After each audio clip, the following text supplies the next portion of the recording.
All right there, everyone. This is Jim Laughter again. We are going to continue our look at John Maxwell's book, Developing the Leader Within You. We've been shooting right through this thing. I hope you've enjoyed the sessions that we've done. Like I told you, this thing is going to take about 10 or 11 sessions to get through it, but I do believe that it'll be worth your time if you'll get into the lessons and apply them to you. Now, I do recommend, of course, I always recommend it. I say it every time, buy the book. Don't believe every word I say. I am a notorious storyteller, and there's no telling what I'll tell you, because I like to slide stories in here. But I'm going to share my screen with you and we'll get started. I've got a very, very short review to do. And here we go. So we have been talking about this book, John Maxwell's Developing the Leader Within You. Now, this is really a fascinating book. There's a lot of stuff in it that I'm going to tell you. This book is so big, with so much stuff in it, that it is really, really, really difficult to get everything out of it. And so what I do is I go through here and just kind of pick and choose, try to pull out a nugget here and there, and try to give you an idea of what is important in the book. Now, what's important to me may not be important to you. And so you kind of treat this like you shop it in the supermarket. You go down the aisle. If you see something you like, take it off the shelf, put it in your basket. If there's something there that you don't like, leave it there. You're not going to hurt my feelings in any way.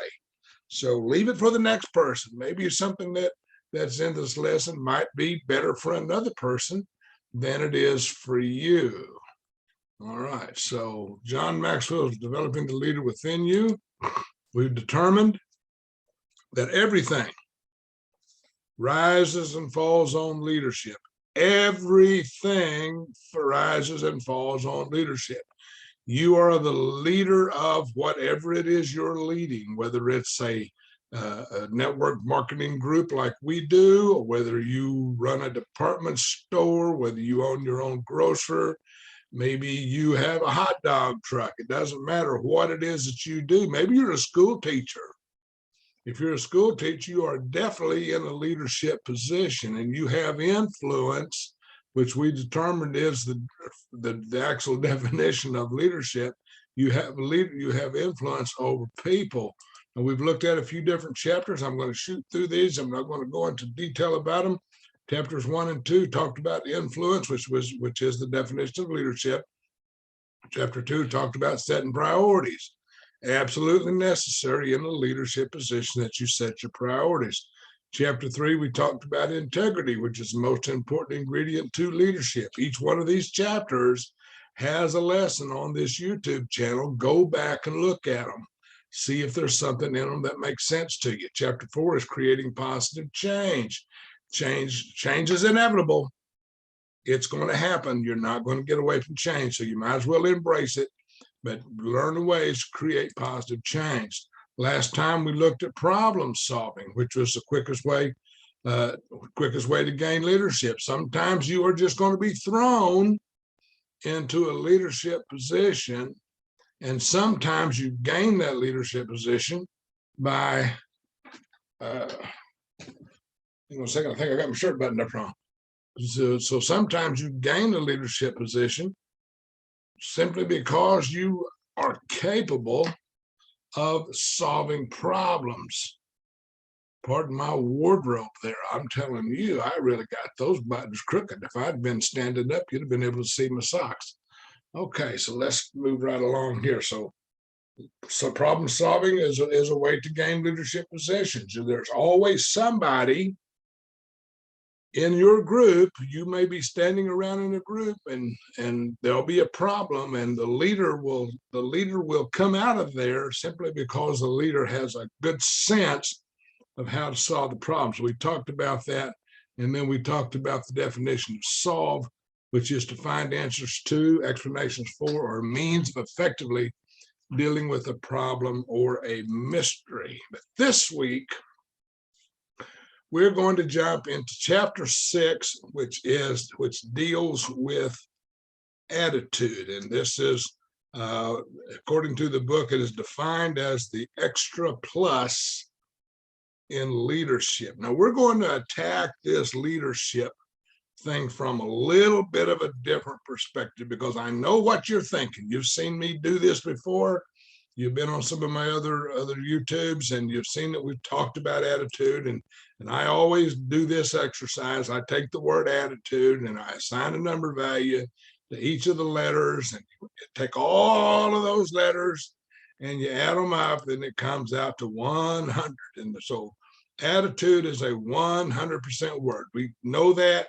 If you're in network marketing, if you're in any kind of a sales position, anything like that, everybody and their sister talks about attitude, and they always talk about how the you in attitude is the most valuable word. And it's true.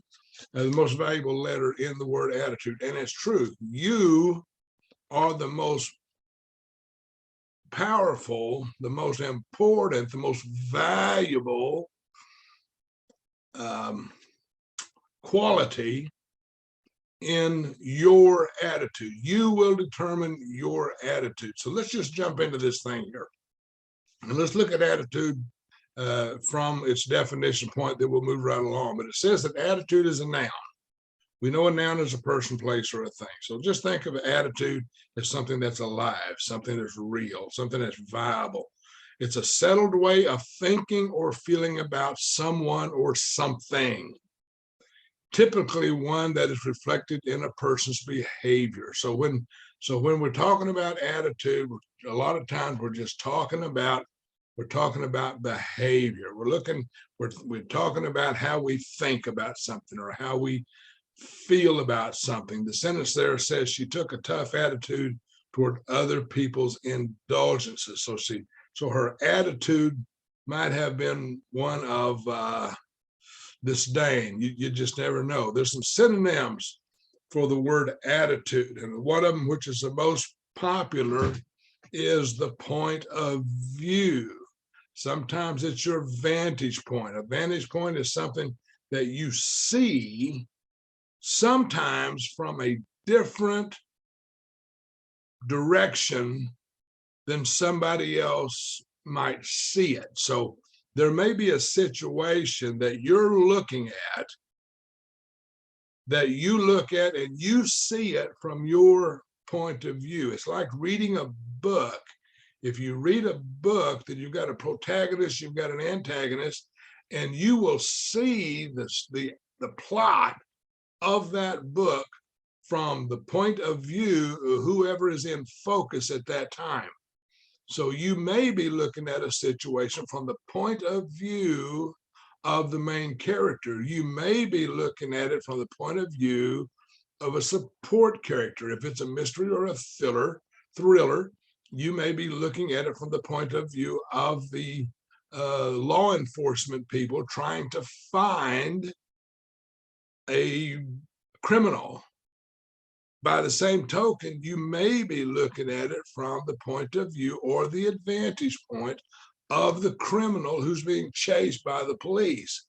Attitude is a frame of mind. So it's something that we establish, that we set up, that we hang on to. It seems like it could be a thought, it could be a school of thought, it could be an outlook, an angle, all of these things. You've heard of putting a different slant on things. That's the attitude of it. And we'll get into that in a minute. What I really want to concentrate is on this one. Attitude is a position of the body proper to or implying an action or mental state. Keep that in mind. It's a position, it's a posture, it's a stance, it's a stand, it's a deportment, it's a carriage. Sometimes it's just the way you carry yourself. And you see people all the time who will walk into a room and you can tell by the way they enter that room, if they're up or down. You can tell if they're mad or if they're glad. You can generally tell by the way a person carries themselves on the attitude that they're having. If they're coming in and they're bright and they're cheery, that is a different attitude than somebody who comes in all down on the mouth. So think about attitude as the position that you find yourself in at any given time. So let's move right along. This right here is a picture that I wanted to show you because this is an attitude indicator. Now we're going to attack attitude from a little different position than just the way we feel, because this right here is an instrument that is in the cockpit of most of every airplane, except for maybe an old biplane or so, World War I airplane, something like that. But in modern aircraft, this is an instrument that's on the control panel, and the pilot looks at it. And if you look at if you look at the instrument on the left side,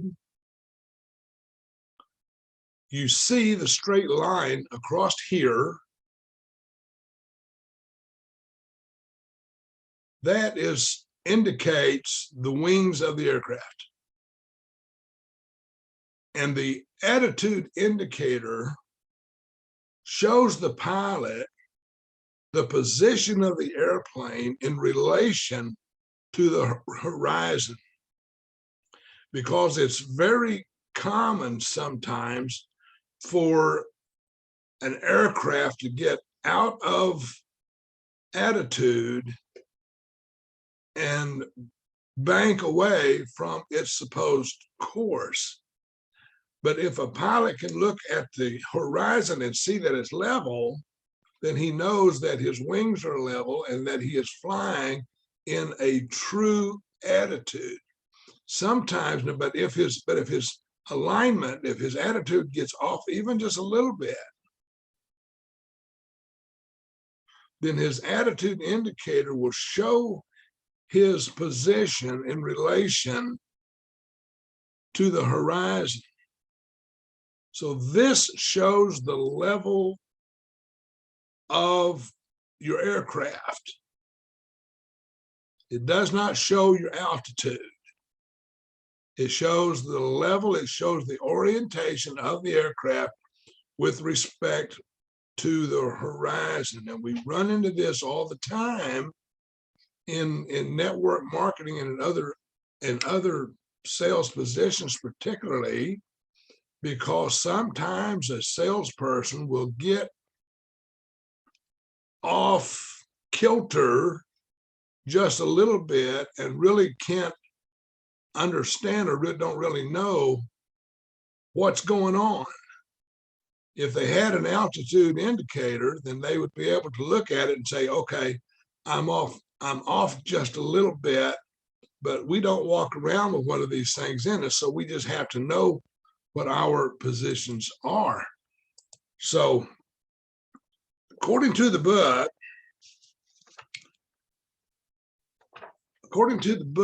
life is 10% what happens to us and 90% how we react to it. I want to read you an excerpt out of the book. Now, this is an excerpt that was written as a quote to Charles Swindoll. Now, we all know who Charles Swindoll is. I'm not going to go to that. But Charles Swindoll said these words. I'm going to read these to you. I want you to understand them. He said, the longer I live, the more I realize the impact of attitude on life. Attitude to me is more important than facts. It is more important than the past, than education, than money, than circumstances, than failures, than successes, than what other people think or say or do. It is more important than appearance, giftedness, or skill. It will make or break a company, a church, a home. The remarkable thing is that we have a choice every day regarding the attitude we will embrace for that day. We cannot change our past, nor can we change the fact that people will act in a certain way. We also cannot change the inevitable. That's a powerful statement. So life is 10% what happens to us, and it's 90% of how we react to it. Things are going to happen to you. You're going to have circumstances. You're going to run into situations. You're going to meet people. If you're in business, you're going to meet a lot of people. If you're in network marketing business, you're going to meet all kinds of people. And it will be entirely up to you on if you keep your wings level. It all depends on you, on how you look at and view the horizon. Leadership has less to do with position than it does with disposition. It has more to do with how you react to a situation than it does the situation itself. The right attitude will set the right atmosphere. Now, you heard this said all the time. If you're in any kind of a sales position, a network marketing company, or anything like that, you've always heard it said. You've heard me say it. You'll hear me say it again, because it's a truism that your attitude will determine your altitude. So the right attitude will set the right atmosphere, or getting you in a position to reach the altitude that you want to reach. Now, our attitudes are our most important assets. I want to get into just some of this here. I don't want to belabor the point, don't want to bore you to death, but attitude is more than just how I'm feeling right now. Attitude is a lifestyle. Attitude is something that is necessary, and you will, through your lifetime, you will have every opportunity to have a great attitude, and you will have an opportunity to have a lousy attitude. Good things are going to happen to you, bad things are going to happen to you, and your attitude will determine, or how you react to those situations is going to determine the attitude that you have. Our attitudes determine what we see and how we handle our feelings. Things are going to come up in your life that will cause you emotions. And emotions are things that are they're deep inside of us. Sometimes we can handle our emotions. Sometimes people wear their emotions. You've heard it, that they wear their emotions. They wear their heart on their sleeves. It means that they're easily exposed. That sometimes people are quick to judge. Our attitudes will determine what we see and how we handle our feelings. Now, there's two factors that determine, or that greatly determine. These are not the only two. These are not the only two factors, but these are a couple that are important. But these are some factors that will determine, or will greatly determine, our success when it comes to handling our attitude. You know, I want to tell you a story right quick before I get into these two right here. There was a study that was done at a university. I believe it was in San Francisco. Take that for what it is. But there was a study done in San Francisco at a major university, and what they did is the leadership of the university approached three teachers, and they told these three teachers, they said, okay, here's the deal. You three teachers are our top teachers. You are the highest ranking, most respected, the most intelligent teachers and best organized teachers that we have. And so what we're going to do is we're going to do a case study, and we have selected, I believe the number was 90. I think there was 90 students that they selected. And what we're going to do is we're going to take these 90 students, and we're going to put them in course study with you. Now, understand something about these students. These are the top 90 students in the school. They are the brightest, they are the best. They're from good families. These are students that we believe have the highest potential to be successful in whatever course of business or study that they take.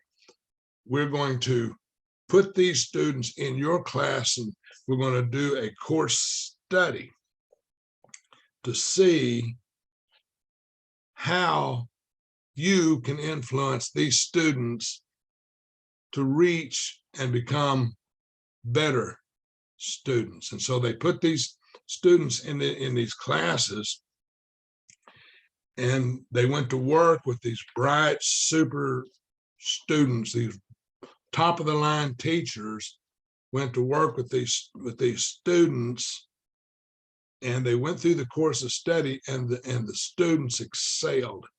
They had their acceleration level was 20, 30, 40% above any of the other students in the classes, and their grades were great, and what they did was just tremendous course study and experiments and labs, and all of that stuff was way above average. And then the university leadership came to those teachers, and they said, listen, we've got a little confession to make about your course of study. He said, we kind of didn't tell you the whole truth. You were not our top 3 teachers because you're the best and the brightest, and because you have such a great academic record. He says the truth is that we put the names of all of the teachers in the university into a hat, and we drew 3 names, and that was you. He says so we didn't select you because you were the best. We selected you because your name was drawn out of a hat. And then they said, in one other little truism is, the students that you've been teaching, well, they weren't really the top 90 students on campus either. The truth is, we took all the students' names that would qualify for these courses, took all their names, and we put them in the hat, and we drew 90 names. And we took those 90 students and told you that they were the best and put them in your class. And and so, here they were, these 3 teachers, thinking, wow, these students did great, and they were just regular run-of-the-mill students. So we must have really had some influence on those students to bring them up to the level of greatness. But by the same token, they had to realize that they weren't really the super teachers that they thought they were, or that they'd been told that they were. So what was the difference? What was the difference in these run-of-the-mill students and these run-of-the-mill teachers combined together, who created a super class of students? What was the difference? I'll tell you what the difference was. The difference was the teachers' expectations. The teachers expected those students to excel because they believed that they were the best. They believed that these students had it in them to excel. They expected more from these students than they did from any other students. I hope this makes some sense to you, because the truth is, you're going to get what you expect. If you expect failure, you're going to get failure. If you expect success, you're going to get success. You're not going to be blessed with the top of the line everything every time. if you're in business, particularly network marketing business, the brightest and the best are not going to pop out of the woodwork and say, hey, I want to join your business. We'll make a lot of money together. You're going to get people from every walk of life, from every educational background, from every religion, from every ethnic group. You're going to get people who are bright, and you're going to get people who are dumber than a box of rocks. And it will be entirely how you expect to build those people and the attitude that you take toward them on how they will succeed with you. So let's look at these two factors that determine success. The first one is what we see. Okay. What we see will determine a lot of what we get. I've lost my place. We see what we are prepared to see. If I go into business with someone, I must prepare myself to see the very best in that person. I've got to prepare myself to see the very best in that person. If I expect to see a failure, I will see a failure. If I expect to see success, I will see success. This is determined by my attitude. This is determined on if I'm flying with my wings level or if I'm off just a little bit. And then the second one is how we handle our feelings. Our attitudes cannot stop feelings, but they can keep our feelings from stopping us. So you may think that someone isn't exactly up to par.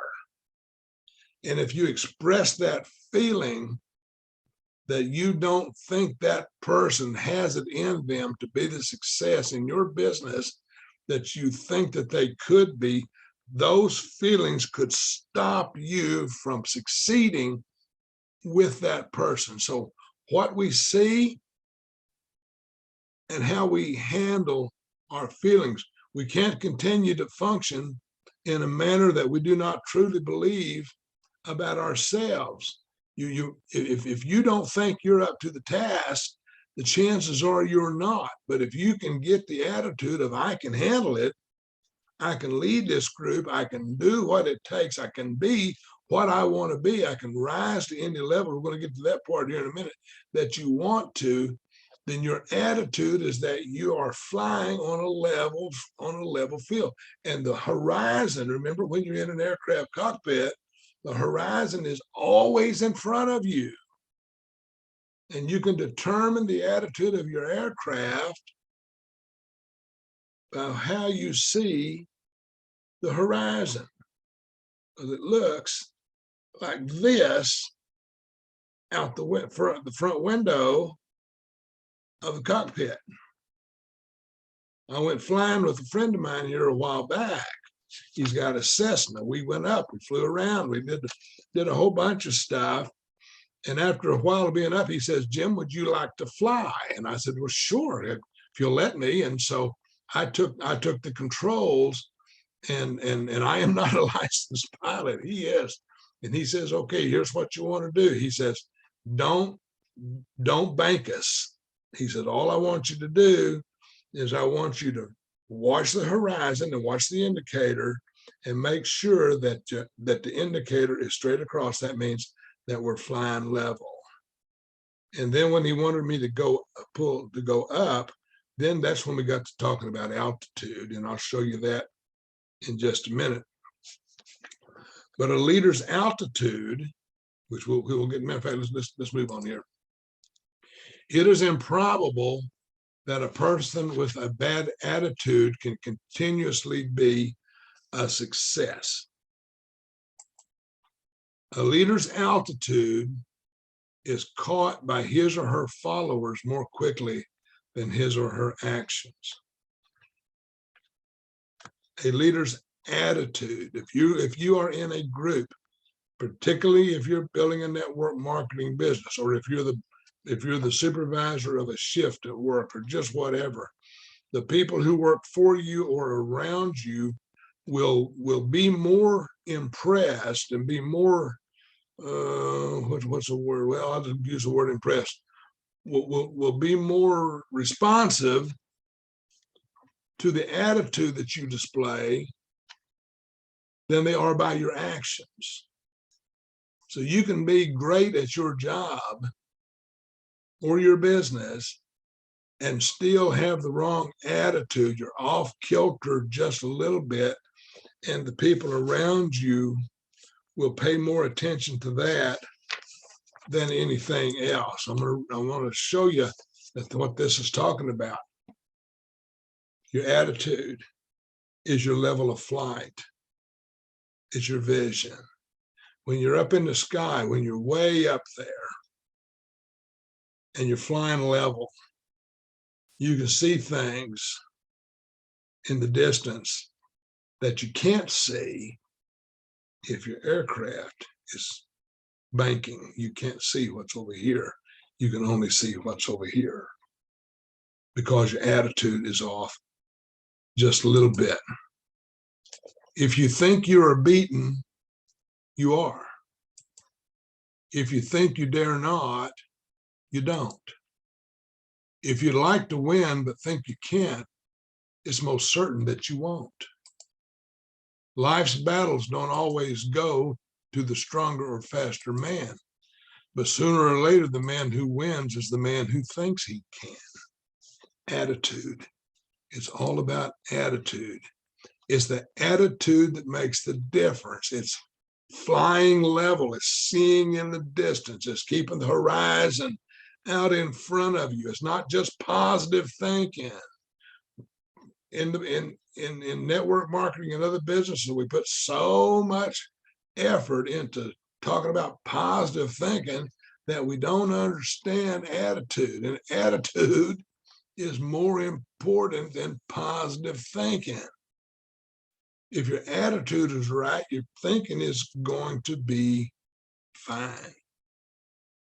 We're responsible for our attitude. Now, we've talked about this. I've shown you this indicator. The pessimist complains about the wind. The optimist expects the wind to change. The leader adjusts the sails. In reflection to an aircraft, which we've been talking about, the leader adjusts the flaps, the ailerons, and makes sure that the aircraft is flying on an even keel. Our old friend Jim Rohn, we've talked about from time to time in our books. He had a quote that I like, that I believe you'd like as well, that talks about the setting of the sails. He said the wind blows on all ships at the same time. And a ship, there can be two ships on the same water going opposite directions by the same wind. The difference isn't the wind. The difference is the setting of the sails. And that's the same way with our attitude that we have. It's not the wind. The wind's going to blow. You're not getting out of the wind. The wind's going to blow on you. And if you're in the aircraft, you're going to have turbulence. There's going to be some bumpy wind up there somewhere, but listen, it's just wind. It's just air. You can control your aircraft from the inside, not from the outside. All the controls on an aircraft are controlled from the cockpit. And so the pessimist complains about the wind. Pilot says, oh, it's too windy to take off. The optimist expects the wind to change. And the leader adjusts his sails. All right. It won't do you any good to say things like, I was born on the wrong side of the tracks. Adjust your sails. I got up on the wrong side of the bed. I'm married to the wrong person. I was in the wrong place at the wrong time.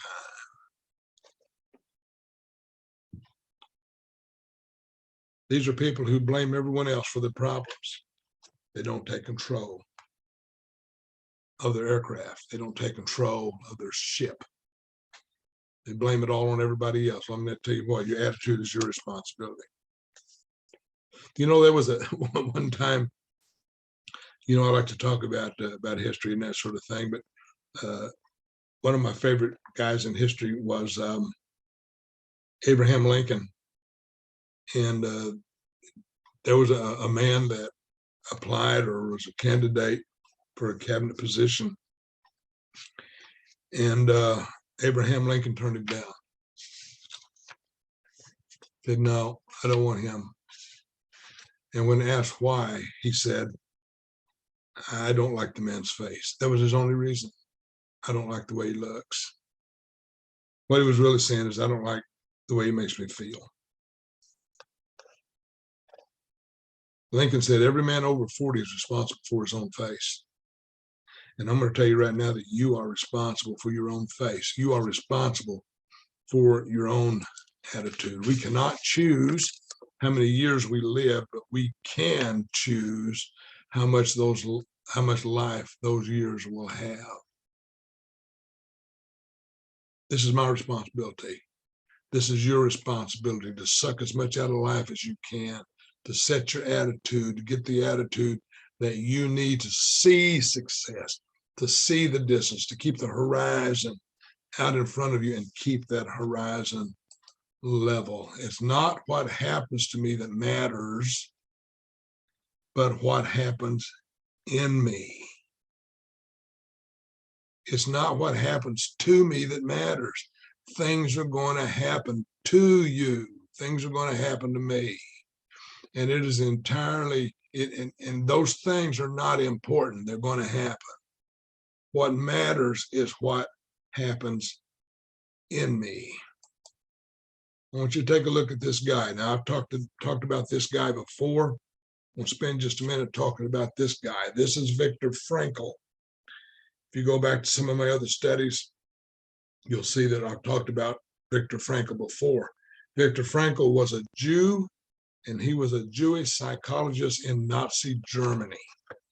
And he was arrested and sent to went to the concentration camp. He lost his family, all but, I believe, a sister, to the extermination camps in Nazi Germany.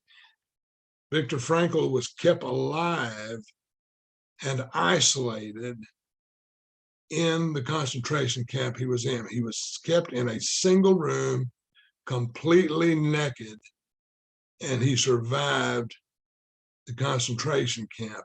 They used him for experiments and that sort of thing. Well, Viktor Frankl was not only a psychiatrist, but he was a university professor before the Nazi takeover of Germany. And so he used to teach lectures and that sort of thing. So what he did in the time that he was in isolation is that he taught entire courses of study in his isolation chamber, as if he were actually standing in front of his class, teaching students his theories and that sort of thing.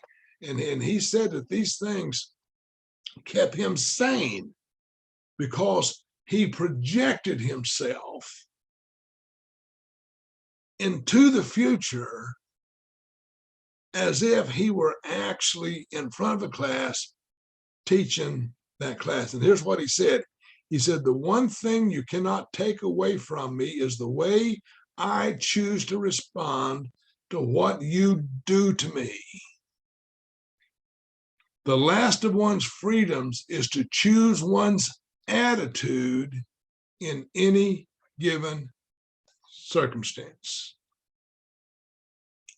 That is a powerful lesson, because you are going to find yourself probably not in the circumstances that Viktor Frankl was in. Chances are nobody on this study is going to get tagged and thrown into a concentration camp because of your religion, your religious beliefs, or anything like that. That's not going to happen to you. But you are going to find yourself in situations where family members may doubt you, where your own wife or husband or whoever may have doubts about what you're trying to do, the business you're trying to build, the lifestyle you're trying to live. And it will be entirely up to you on how you respond to the treatment that you receive. The leader's attitude helps determine the altitudes of his followers. Now, you are in a leadership position, and your attitude will help determine the height, the altitude that people who follow you will be able to go. Take a look at this. There's the law of physics. The law of physics says that the effect of action is equal to reaction. If you take a ball and throw it against the wall, or better yet, if you hit it against the wall, because I'm not a very good thrower. But there was a time when I used to play a lot of racquetball, and you play the racquetball inside of a four-wall court. It's got a floor, ceiling, all that sort of thing. And the idea is to hit the ball forward, let it hit the back wall, the front wall, and come back. And then your opponent has, before it can hit the floor twice, your opponent has to be able to hit the ball and make it go and hit the front. And it's a back and forth thing. And I learned when I was playing racquetball, and I haven't played it in a long time, but I learned that the harder I hit the ball onto the wall, that it came back, or as hard as I hit the ball to the front wall, it came back with the same force. And so I could slam the ball and it would hit that wall and come back fast with the same force as it hit the wall. By the same token, if I lobbed the ball and sent it up gently, it came off the wall with the same force for my opponent to play it. And there are times that sometimes you would hit the wall and it wouldn't come straight back. Sometimes it would come off at an angle.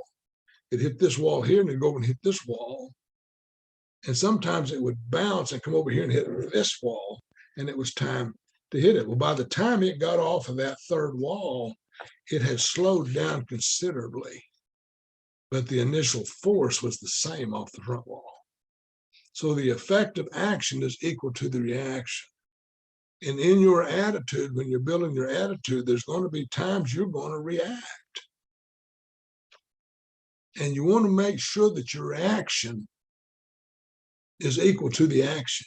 You don't want to try to play something off the wall harder than it came off. I hope that makes some sense. You're going to be faced with situations that's going to require a response. The law is also true in the realm of influence. And remember, influence is the one-word definition of leadership. You're going to find yourself in leadership positions that are going to test your mettle, that are going to see if you're really up to the task.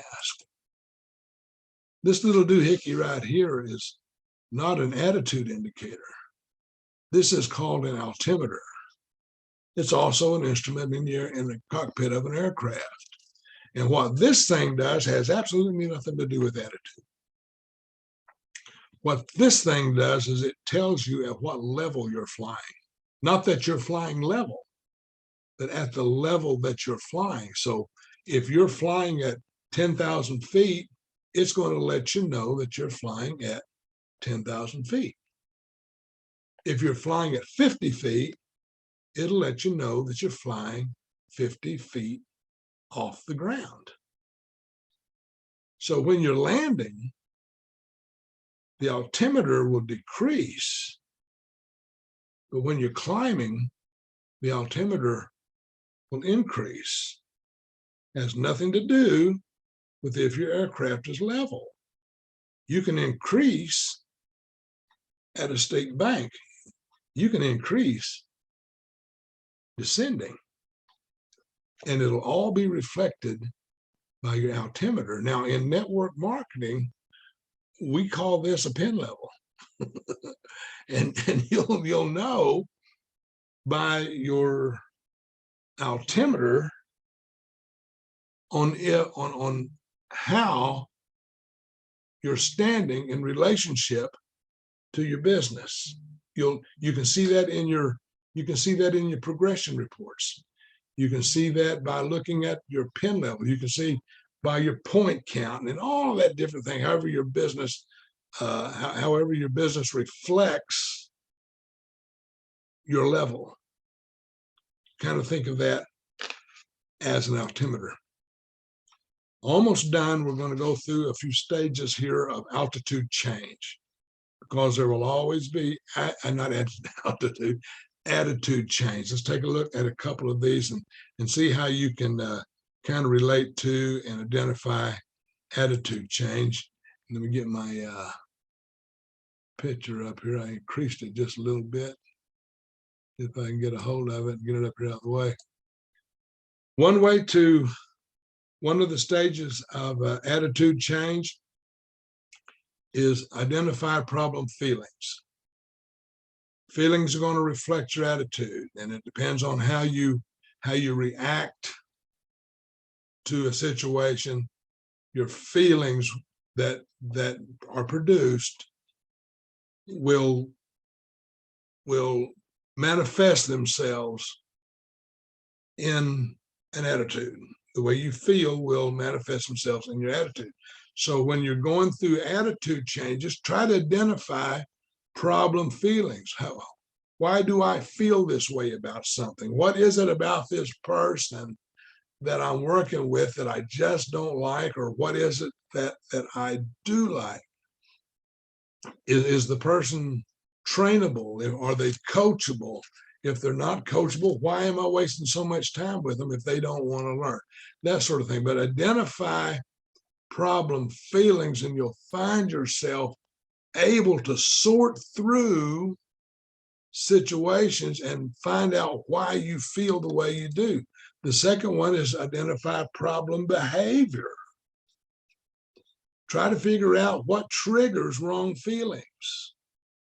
If you can identify what triggers wrong feelings, then you'll be able to identify problem behavior. Try to write them down.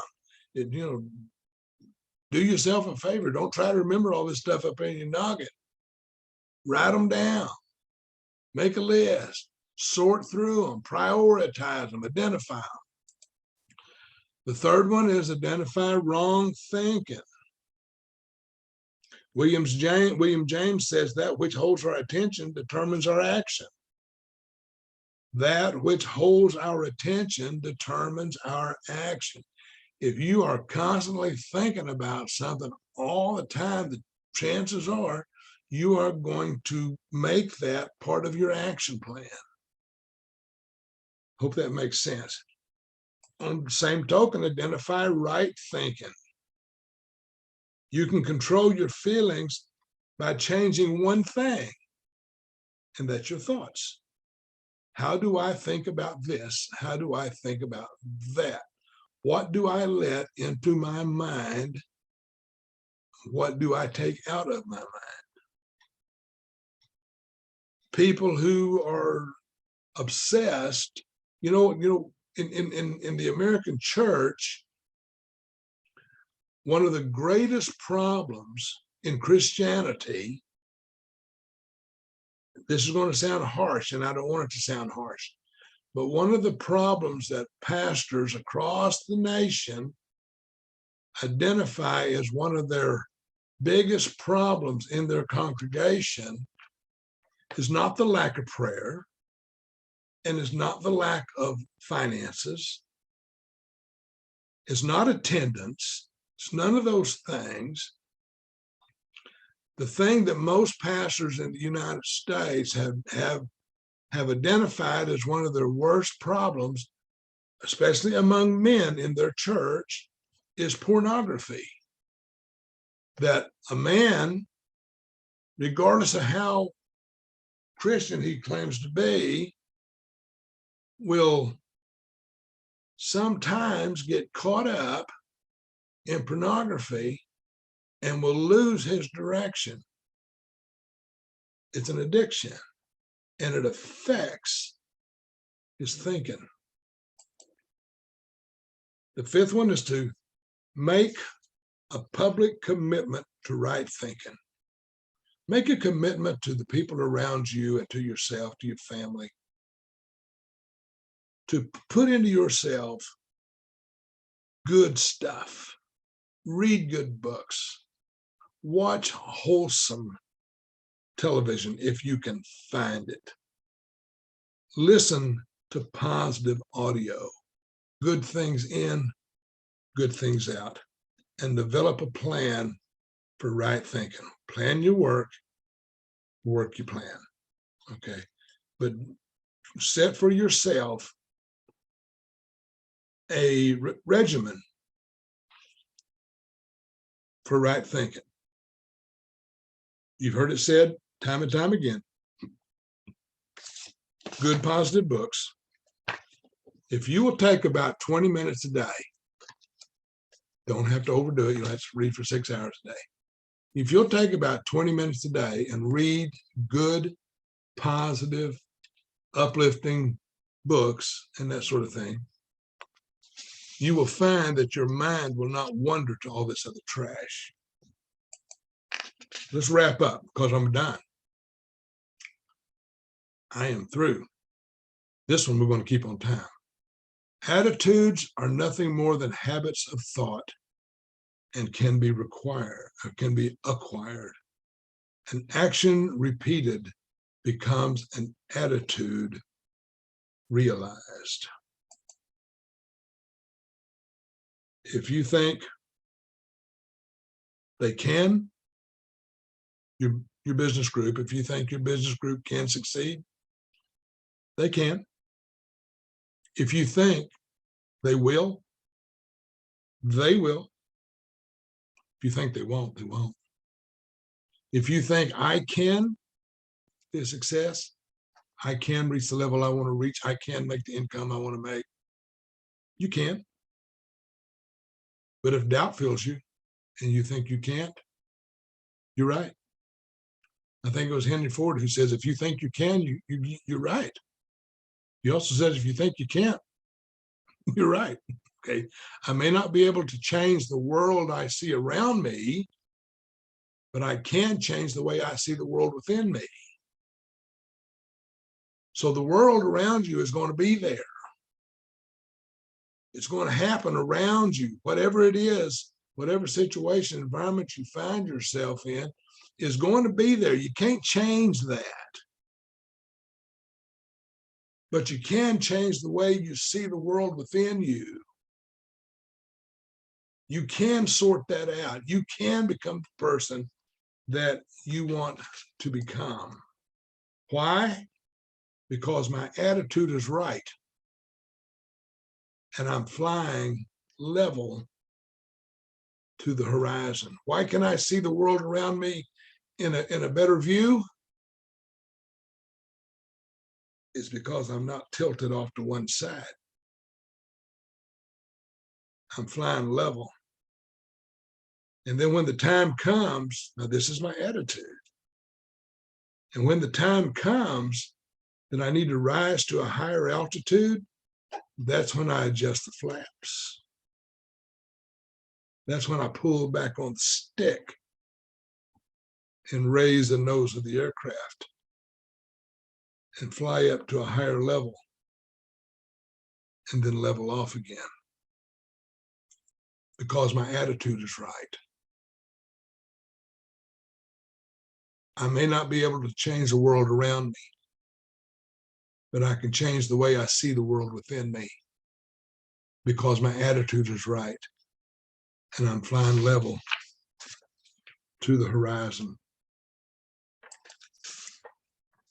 Now, next time we get together, we're going to be talking about people.